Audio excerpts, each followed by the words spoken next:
Ya,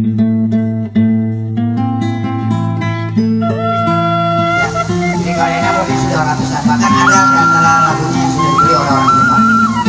Yaitu Hidung Nyaring ini juga karya beliau yang saya minta awalnya. Kemudian saya agi gitu kan, dan ternyata itu bagus, akhirnya dipakai setiap acara-acara. Kemudian udah cukup ya. Memang ada pasti ada karya sabda, karya klasik ya, selain karya seni yang lain. Kemudian ini dari Brebes tukang bawang ya. Tapi ini intinya support ya. Itu harapan saya. Ya. Harapan saya seperti itu. Nanti bukan hanya acara saya pribadi kata saya. Ini nanti jadi acaranya petani Karawang, acaranya pemerintah daerah Karawang ya. Sehingga nanti ini akan mendunia.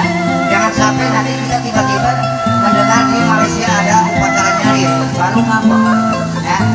Karena tidak menutup kemungkinan, karena sekarang kan diliput oleh TV One dan RTV yang bisa kemana-mana, bisa jadi dicuri karena di Malaysia banyak orang kita ya.